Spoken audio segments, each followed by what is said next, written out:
Pemirsa, isu tudingan ijazah palsu Presiden ke-7 Indonesia Joko Widodo terus bergulir. Terkini Presiden ke-6 Susilo Bambang Yudhoyono terganggu dengan isu itu. SBY bahkan mempertimbangkan proses hukum terhadap pihak yang menuding dirinya terlibat dalam isu ijazah Jokowi. Badan Hukum dan Pengamanan Partai Demokrat pun bergerak. Mereka resmi melayangkan somasi ke salah satu akun TikTok berinisial SWBMP soal tudingan SBY terlibat dalam isu ijazah palsu Jokowi.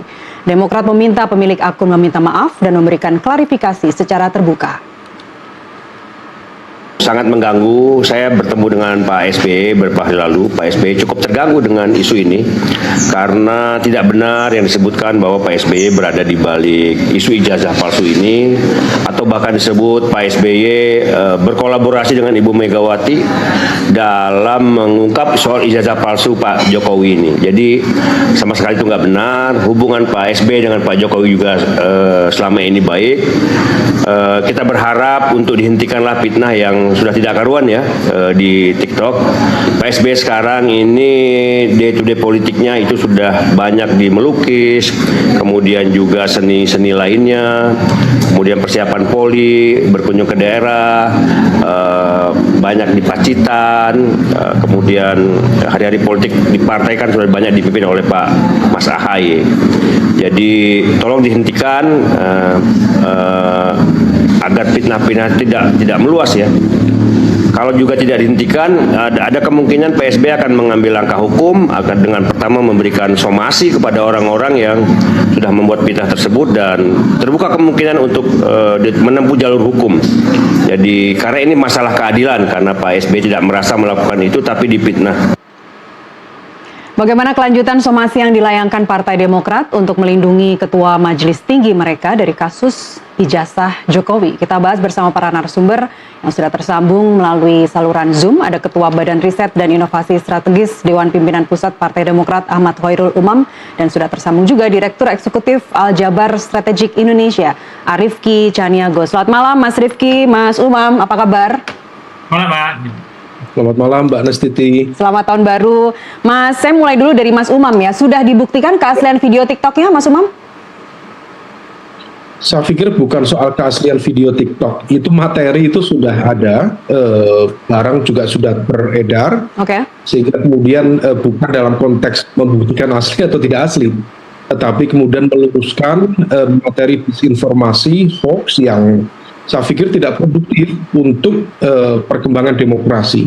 Nah ini penting supaya kemudian dari keluarga besar Partai Demokrat termasuk Pak SBY memang betul-betul menegaskan sekali lagi tidak terlibat dan juga tidak pernah berada di balik isu ijazah Pak Jokowi. Dan kita juga menegaskan sekali lagi bahwa tuduhan yang mencoba mengkait-kaitkan itu, saya pikir itu adalah tuduhan yang tidak benar, adalah fitnah yang tidak berdasar. Relasi Pak SBY dengan keluarga Pak Jokowi juga baik-baik saja. Sempat beberapa waktu lalu mencuat narasi argumen, tetapi langsung kemudian diklarifikasi oleh Mas Kaisang waktu itu, juga Pak Jokowi sendiri pada medio 2025 yang lalu. Sehingga perkembangan materi-materi disinformasi semacam ini, hoax, fake news, tentu ini menjadi bagian dari ikhtiar kita dari Partai Demokrat untuk meluruskan supaya masyarakat kemudian memiliki rujukan kebenaran, sehingga tidak bercampur baur mana basis informasi yang memang betul-betul akurat, yang kredibel, dan mana yang basis adalah manipulasi informasi. Baik, Mas Umam, kenapa saya tanyakan keaslian video TikTok yang disomasi oleh pihak Partai Demokrat? Karena kan ini nanti rujukannya akan ke konteks hukum pidana. Jika somasi ini tidak berbalas, tidak direspons positif, permintaan maaf tidak ada dalam tenggat waktu 3 kali 24 jam, seperti yang ada dinyatakan dalam surat somasi tersebut, maka akan dilanjutkan ke ranah hukum.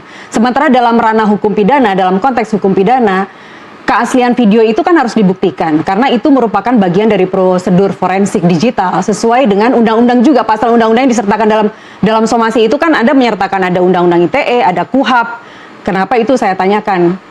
Otentifikasi dari video TikTok itu, apakah benar yang bersangkutan adalah orang yang memposting kemudian yang membuat materinya dan sadar betul akan apa yang dilakukannya. Karena tim lawyer Anda sendiri tidak mengetahui nomor kontak atau nomor handphone dari S, inisial S tersebut, bukan?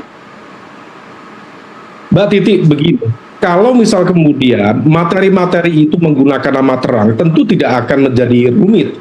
Ini yang kemudian mereka menggunakan materi anonim, maka kemudian disinformasi, hoax, fake news, hate speech yang kemudian mendegradasi kualitas demokrasi di Indonesia tentu dilakukan dengan pola-pola terkoordinasi dengan pola anonim.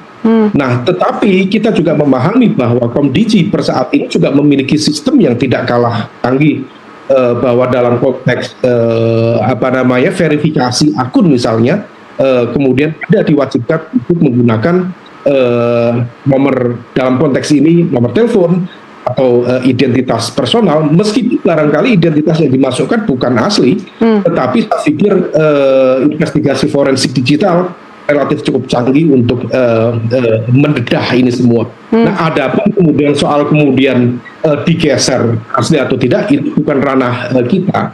Kalaupun ada akun yang kemudian kita publish dalam surat somasi itu, ini menjadi sebuah ruang yang terbuka bagi semua pihak, yang terutama bagi mereka yang patut diduga melakukan itu, untuk melakukan tabayun, klarifikasi, bahkan kalau perlu ya melakukan permintaan maaf, supaya kemudian proses restoratif justice itu bisa dilakukan. Kalau misal kemudian tidak, baru proses selanjutannya. Baik. Nah, ini yang menjadi tahapan-tahapan penting, dan kita tidak perlu terjebak dalam konteks hal-hal yang justru meletakkan itu pada basis teknis. Tadi Anda menyebutkan ini patut diduga ya, jadi inisial S, boleh disebutkan namanya, Mas Umam? Saya pikir dokumen itu ada di materi somasi, silahkan dicek secara lebih detail. Baik, inisial S ini atau Pak Sudiro, karena sudah beredar surat somasi yang dilakukan oleh Partai Demokrat, itu dialamatkannya kemana? Kalau Anda tadi bilang patut diduga dan menyebut bahwa itu akun anonim, berarti kan alamatnya belum tentu alamat yang bersangkutan. Soal alamat itu kemudian dibuka secara terbuka, oleh karena itu kemudian dipersilahkan bagi pihak-pihak nama-nama yang kemudian berada dalam konteks itu untuk mengklarifikasi, sekaligus juga mengkonfirmasi kalau kemudian diperlukan, supaya kemudian betul-betul ada proses dialogis yang setara. Nah, oleh karena itu dalam konteks ini tentu ini tidak mudah, karena bagaimanapun juga itu kan anonim, akun anonim. Tetapi sekali lagi begitu mudah sebenarnya bagi penegak hukum, dalam konteks ini juga teman-teman di Polri, secara juga teman-teman di Komdiji, untuk melacak ya konteks anonim dan juga akun-akun yang berada di situ. Saya pikir di surat itu sudah cukup clear. Baik, yang penting suratnya sampai dan direspons ya. Kalau dari alamatnya sendiri, seperti tadi yang saya sampaikan, tim lawyer dari Partai Demokrat sendiri tidak memiliki nomor kontak yang bersangkutan. Bagaimana memastikan bahwa surat somasi itu sampai ke tangan yang bersangkutan? Nama itu sudah dikeluarkan, sehingga kemudian bagi pihak-pihak yang merasa kemudian berada di dalam list itu, silahkan untuk kemudian melakukan klarifikasi. Kalaupun kemudian tidak ada proses klarifikasi, artinya juga tidak ada niat baik untuk memperbaiki situasi. Kenapa kemudian malah dikembalikan ke kita untuk kemudian membuktikan? Itu sudah clear. Justru kemudian proses tabayun itu harus dua arah. Saya kira gitu. Baik, dari akun TikToknya sendiri, saya juga tidak menangkap bahwa Pak Sudiro ini ada lebih dari satu kali mendiskreditkan Pak SBY, betul ya? Baru kali ini ya, baru tanggal 30 Desember ya postingnya. Betul, Mas Umam? Itu soal teknis. Silakan dilacak secara detail, karena itu berlaku secara terpola dan juga terkoordinasi. Satu akun, tetapi kemudian reproduksi informasi, narasi itu kemudian dilakukan secara sistematis. Nah, ini yang kemudian perlu disampaikan. Jadi poinnya adalah meletakkan pada satu basis etika di dalam ruang berdemokrasi, mana ruang kebebasan berekspresi itu harus ditegakkan, mana kemudian kebebasan etik berdemokrasi harus ditegakkan. Nah, ini yang jangan dipadukan. Justru kemudian ketika kita ingin mengklarifikasi, justru menjadi pihak yang harus membuktikan. Agak lucu itu. Nah, oleh karena itu silakan diikuti proses itu, dan langkah ini saya pikir sudah cukup baik, membuka ruang komunikasi, membuka ruang tabayun, klarifikasi, dan ini adalah ruang yang jauh lebih bermartabat. Oke. Ruang tabayun tapi bentuknya somasi. Mas Rifki, boleh ditanggapin? Oke, Mbak.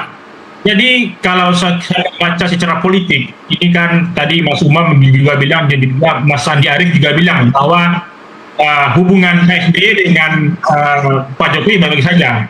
Makanya dalam pelaporan atau somasi yang dilakukan oleh Demokrat maupun Pak SBY ini bagus karena untuk memperkecil ruang konflik terbuka antara Pak Jokowi dengan Pak SBY.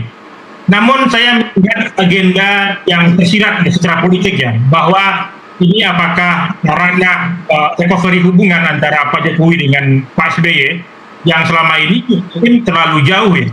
Makanya kita baca bahwa dalam agenda politik ke depan, tentu baik Pak Jokowi maupun Pak SBY tentu akan ada ruang komunikasi politik. Apakah ini melihat dalam konteks RUU Pemilu atau mungkin Pilpres 2009. Makanya saya rasa, apalagi isu yang berkembang itu kan yang disebutkan kan Bu Mega dengan Pak SBY.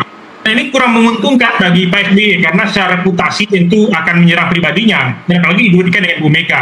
Dan ini secara nggak langsung juga mengunci posisi Pak SBY untuk berkomunikasi dengan Pak Jokowi. Karena kan secara politik Pak Jokowi masih punya legasi elektoral yang cukup kuat. Karena kan kalau kita melihat dinamika reputasi Pilpres ke depan yang makin cair di tahun 2006 ini, maka ada agenda, bahkan ada ruang juga yang akan mempertemukan Pak Jokowi dengan Pak SBY.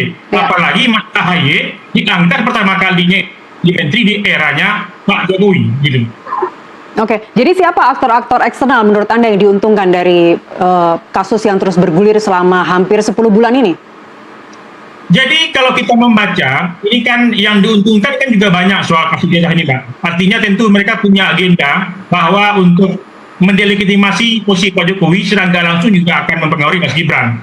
Dan ketika tentu partai koalisi Pak Prabowo hari ini punya kepentingan untuk menggerus popularitas Pak Jokowi maupun Mas Gibran. Ketika misalnya daya tawar Pak Jokowi lemah, itu Mas Gibran juga lemah. Maka yang diincar adalah posisi Capres Prabowo 2009. Dan ini orkestrasi ini yang kita lihat yang tidak terlalu jauh dalam orkestrasinya sehingga lari dari agenda yang seharusnya, sehingga lebih kepada opini politik. Dan saya rasa semua partai koalisi maupun orang-orang yang berharap bahwa Pak Prabowo itu punya cawapres baru, punya kepentingan untuk apakah ini mendapatkan kecipratan dari efek dari ijazah palsu ini atau tidak. Yang terpenting ini poin penting yang kita lihat bahwa banyak kelompok politik yang menikmati terhadap isu ijazah palsu ini, sehingga ketika tudingan itu hanya dilempar kepada Pak SBY maupun Bu Mega, ini cukup merugikan. Makanya secara politik Pak SBY mengambil langkah politik agar melakukan komunikasi ke publik agar tidak ke depannya tidak terjadi komunikasi atau kelompok terbuka antara Pak Jokowi dengan SBY, sehingga ruang-ruang ini lebih cantik dan lebih dan juga menarik dimainkan oleh Pak SBY dan juga Demokrat, sehingga dianggap lebih membangun komunikasi baru. Apakah lebih cair, apakah nanti ke depan ada ruang-ruang terbuka yang akan terbentuk dengan komunikasi baru yang dibentuk antara Pak Jokowi dengan Pak SBY. Anda mau bilang oposisi mikro, Anda mau bilang partai-partai kecil yang tidak lolos electoral threshold yang diuntungkan dari kasus ini, dari bergulirnya kasus ini untuk bergaining di tahun 2029? Dan saya tidak akan melihat partai kecil, itu partai besar ya, partai besar yang berharap jadi cawapres. Dan saya rasa ini kan memang tidak terungkap ke publik, tapi kalau kita tanya ke niat politik masing-masing politisi di masing-masing partai ini, tentu mereka akan mengincar dinamika maupun keuntungan politik dari kasus ijazah palsu ini. Tentu mereka berharap bahwa kasus ijazah palsu kan juga bukan hanya menyeret Pak Jokowi, tapi juga menyeret Mas Gibran kan. Artinya agenda dan orkestrasi ini kan juga bukan kecil, tapi besar. Bahwa agenda mereka adalah melemahkan Mas Gibran sehingga masuk ruang-ruang bagaimana Pak Jokowi makin jauh dengan Pak Prabowo, lalu masuk agendanya bahwa mereka bisa mengisi ruang-ruang politik sebagai cawapres. Dan saya rasa kepentingan ini jelas dan saya lihat, sehingga kelompok politik juga banyak yang diuntungkan. Makanya saya bilang dari awal, ketika Demokrat ingin lepas tangan, nggak mau hanya ditunjuk secara langsung, atau mungkin dianggap sebagai dalang, padahal yang menikmati cukup banyak. Makanya secara hukum, kita menarik melihat pola politik yang dimainkan oleh Demokrat maupun Pak SBY untuk membersihkan citra dan juga reputasi, dan juga mengklirkan konflik politik secara terbuka dengan Pak Jokowi begitu. Tapi secara politik Anda melihat ini langkah somasi ini sudah tepat dan akan membawa ke ranah hukum pidana sudah tepat. Ini seolah-olah seperti by response Mas Rifki. Jadi video atau TikTok itu diunggah tanggal 30 Desember, kemudian tanggal 31 Desember langsung dilayangkan surat somasi. Ya, kalau saya melihat ini pilihan dari rangka hukum untuk membersihkan reputasi itu bagus, karena memang ini seharusnya cara ketika misalnya ada orang yang diserang kemudian secara pribadi untuk melaporkan ke ranah hukum, ini lebih clear. Oke. Makanya secara hukum saya sepakat dengan PSBY, tapi saya sebagai pengamat politik saya membaca bahwa ada agenda tersirat juga di sini, bahwa ini ruang bagi juga PSBY maupun Demokrat untuk kembali berkomunikasi dengan Pak Jokowi, begitu. Oke. Mas Umam, selama ini komunikasi Pak SBY dengan Pak Jokowi seperti apa? Atau apakah ada komentar khusus atau mungkin ada perbincangan khusus dari keduanya terkait kasus ini? Sama sekali tidak ada. Bahkan Pak Jokowi dalam berbagai kesempatan bertemu dengan Pak SBY juga all good, tidak ada masalah. Bahkan ketika kemudian ada sejumlah kalangan yang mencoba untuk mengkait-kaitkan Pak SBY, atau dalam bahasa narasi yang digaungkan waktu itu orang besar, biru dan lain sebagainya, Pak Jokowi mengklarifikasi secara langsung memang bukan dari Partai Demokrat atau Pak SBY.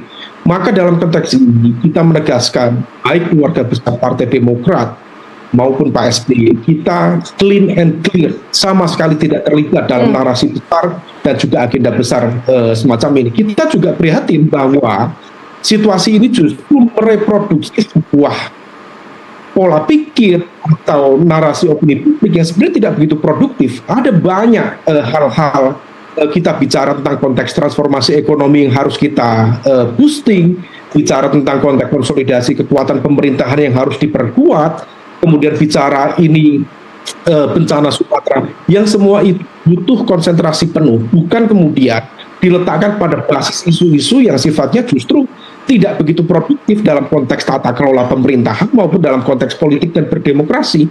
Maka sikap ini adalah sebuah langkah tegas karena dia terhadap fitnah itu berisiko dianggap sebagai sebuah pembenaran, dan pembiaran juga bisa menciptakan presiden buruk di mana politik fitnah itu dianggap menjadi normal. Maka menjadi agak absurd ketika kemudian ada upaya untuk mengklarifikasi ini justru kemudian dipertanyakan.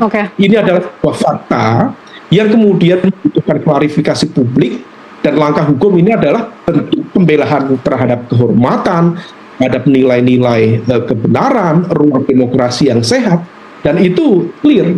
Dan Pak SBY, Pak Jokowi dalam berbagai kesempatan sama sekali tidak pernah menyinggung itu. Bahkan kalau misalnya kemudian disebutkan ada narasi yang agak menggelitik berkolaborasi dengan Bu Mega. Bagaimana berkolaborasi dengan Bu Mega? Nah, ini yang kemudian perlu dicermati, karena bagaimanapun juga jika sepertinya ada kalimat yang menggantung di situ, Mas Umam. Sepertinya ada kalimat, Mas Umam. Situasi seperti itu, maka kemudian kita harus mengantisipasi bahwa hoax itu seringkali kemudian memiliki kecepatan jauh lebih destruktif daripada ruang klarifikasinya. Nah, ini yang kemudian harus kita letakkan pada satu basis pemahaman supaya kemudian tidak campur aduk. Kita ada komitmen. Baik, Mas Umam. Mas Umam, sepertinya ada kalimat yang belum selesai tadi. Anda menyebutkan bahwa tuduhan itu seolah-olah tuduhan yang dialamatkan kepada Pak SBY orkestrasi dengan Bu Mega atau berkolaborasi dengan Bu Mega untuk menciptakan satu skenario besar bahwa ijazah Pak Jokowi adalah palsu. Memangnya terlepas dari isu ini, kalau Pak Jokowi berkolaborasi dengan Bu Mega itu masih sangat mungkin kan, terlepas dari isu ini?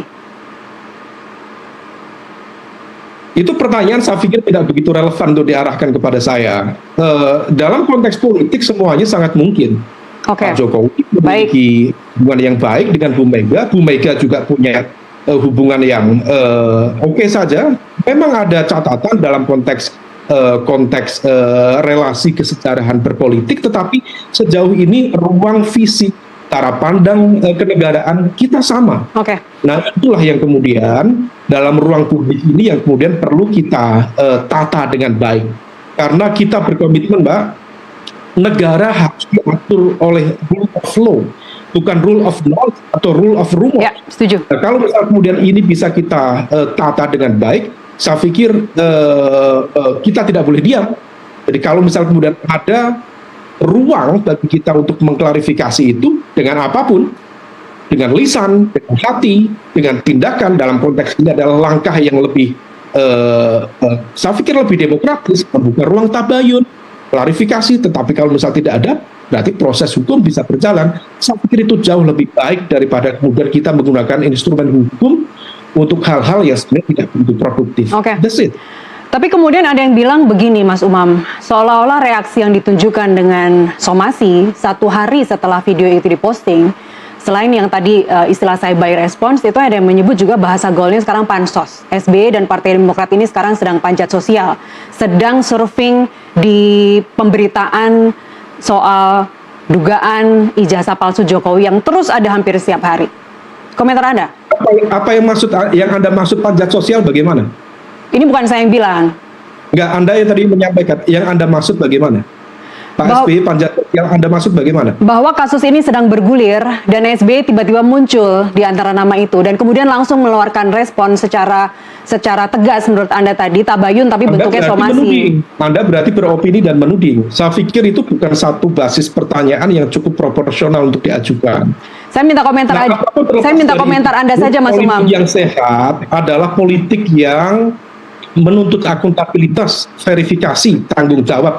Mau dia diposting dalam hitungan hari, hitungan detik, fakta di media sosial menunjukkan bahwa akun-akun yang sudah di follow up itu berkali-kali mereka sudah coba untuk di take down, tetapi kemudian proses reproduksi terjadi. Proses ini yang kemudian coba kita antisipasi. Nah, ketika kemudian proses antisipasi itu dilakukan, proses produksi juga masih berjalan. Langkah hukum inilah sebagai bentuk ketegasan yang kemudian harus kita lakukan supaya kemudian hal ini tidak terjadi. Siapapun pemimpinnya, siapapun partai politiknya, apapun medianya, ketika kemudian berhadapan dengan hal-hal yang tidak produktif, mereproduksi hoax, kebenaran, disinformasi, saya pikir semua harus bertindak. Dan langkah ini jauh lebih bermartabat daripada kemudian kita menggunakan instrumen untuk menghantam satu dua pihak tanpa konfirmasi, tanpa klarifikasi. Ruang ini jauh lebih baik daripada kemudian kita berhadapan secara diametral. Oke, Mas Rifki, saya sekarang ingin menggeser ke resiko citra ya, analisa politik Anda terkait dengan analisa atau resiko bagi citra SBY jika kasus eskalasi ini sampai ke hukum pidana, ke ranah hukum pidana. Apa yang terjadi? Seperti apa analisa Anda? Ya, kalau saya membaca, pertama tentu juga akan menguntungkan bagi Pak SBY karena memang dia itu langsung berkomunikasi secara hukum sehingga menjauhkan narasi politik dalam konteks ijazah ini. Makanya dengan Pak SBY langsung melaporkan ini juga akan memberi ruang yang cukup sempit dalam agenda politik opini tentang hubungan dan juga komunikasi Pak Jokowi dengan Pak SBY. Namun narasi lain juga menarik, juga menguntungkan bahwa ini seperti yang saya bilang sebelumnya, bahwa dengan narasi yang disudutkan terhadap Pak SBY, itu juga akan melemahkan posisi Demokrat di wilayah-wilayah di kantong-kantong suara yang masih ada Pak Jokowi kuat, misalnya Jawa Tengah atau Jawa Timur, misalnya kan. Ini kan juga Pak Jokowi kan secara politik kan juga punya partai politik meskipun secara kedekatan dekat dengan PSI hari ini. Makanya dengan menghentikan konflik terbuka yang dipraming oleh pihak anonim di luar, tentu bagi Demokrat maupun PSI menguntungkan bagi Demokrat depannya. Karena ada ruang komunikasi maupun ruang elektoral yang akan didapatkan. Namun ketika misalnya ini menjadi apakah pelaporan ini juga akan membentuk citra, tentu ada citra. Karena memang citra yang terbentuk itu adalah bahwa selama ini Pak SBY kan lebih sering melukis, sering berolahraga. Tapi ketika misalnya kemunculan pertama kali Pak SBY ini dianggap bahwa ada agenda politik apa? Apakah ini agenda politik hanya untuk membersihkan reputasi politik atau reputasi pribadi, atau mungkin ada agenda yang terkait dengan Pilpres 2009, atau untuk menjadi ruang bahwa ini menjadi media baru bagi Pak SBY untuk muncul ke publik. Dan ini juga akan menjadi tawar baru bagi PSBY untuk berkomunikasi dengan kekuatan politik yang ada di level nasional.